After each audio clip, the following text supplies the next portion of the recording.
To me, sleep is one of the world's biggest mysteries. It's clear that we need it to survive, to recharge. With all the ripping and running we do in the day, sleep helps to repair our bodies and is very critical for our overall health.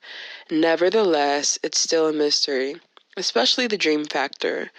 No matter how many articles I read or how many documentaries I watch, I'm still in awe, still a little confused. Did you know some people don't dream at all? Makes you wonder what their minds are up to during those hours. Sometimes a dream can feel so real that we wake up with real life emotions regarding what happened in them. We can wake up and laugh or cry or be angry. Like why?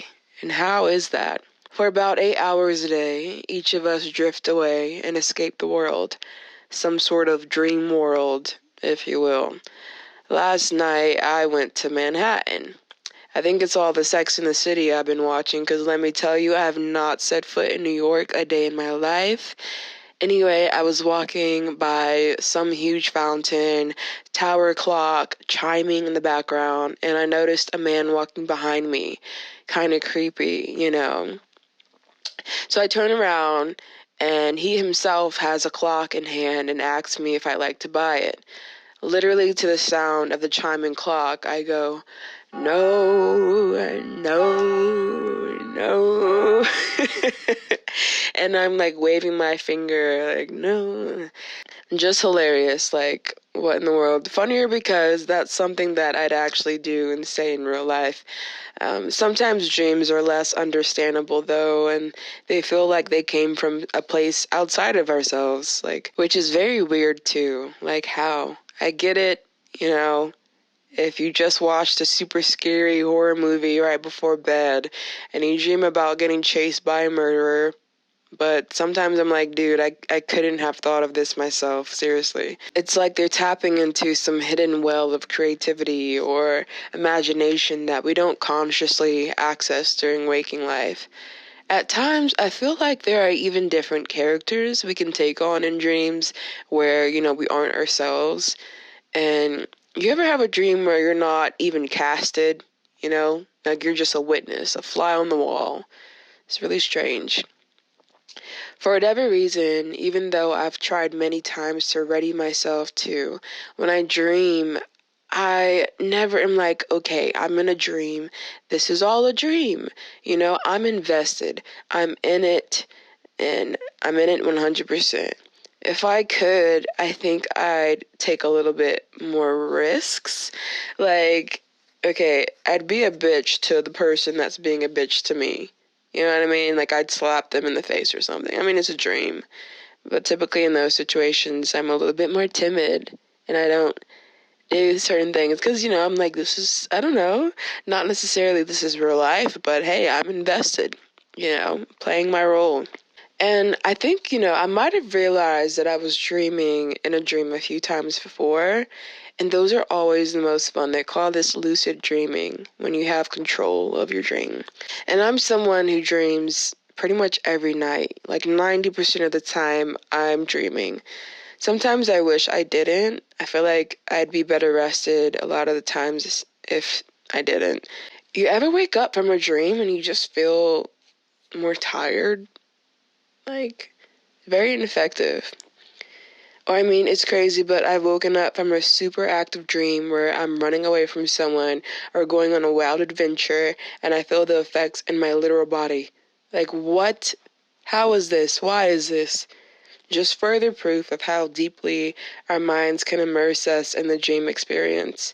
It's like every night we're granted access to this vast playground of our mind where anything is possible. And even though we might never fully understand the mysteries of sleep and dreaming, there's something magical about that nightly journey into the unknown. As you know, a lot is unknown about the purpose of sleep. However, it's widely accepted that there isn't just one explanation of why we need to sleep.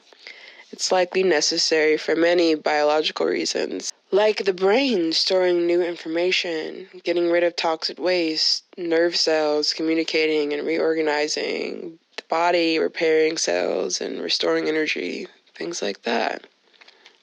So there's our emotional well-being, energy conservation, cellular restoration, brain function, immunity, heart health. To be honest, there are many mysteries within the functionality of the body itself, beyond what science can prove and tell us.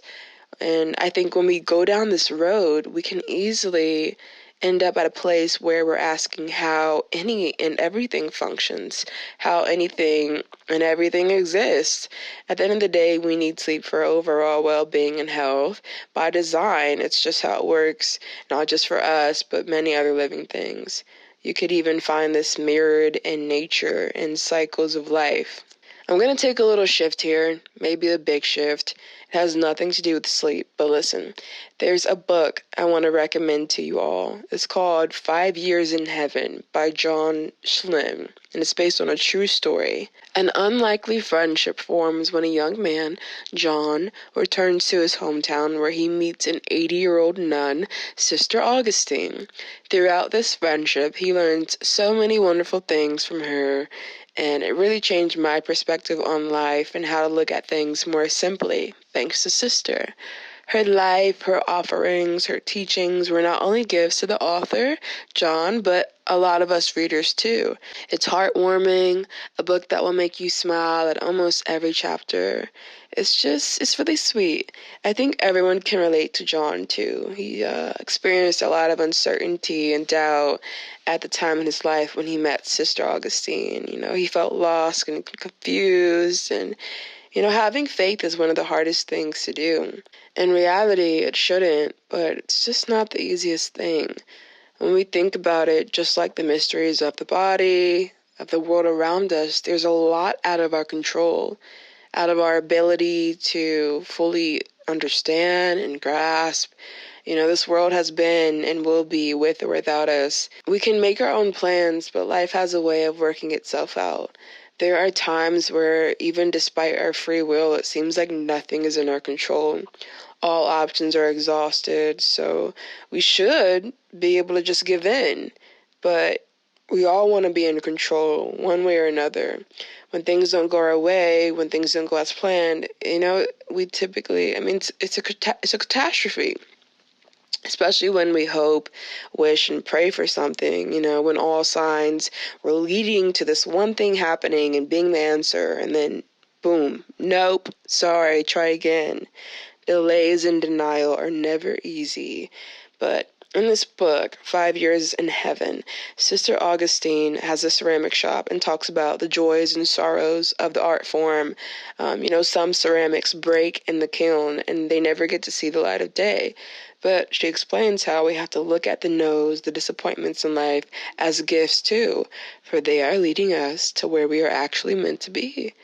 There will always be mysteries in life, trust me when I say that no one has all the answers. From sleep, to dreams, to consciousness, the origin of life, and many, many other things. So we might as well just enjoy the ride, even when we want to vomit, even when we're scared. Hold on, have faith, and remember that we have limited control here. Do what you can, start where you are, and use what you have.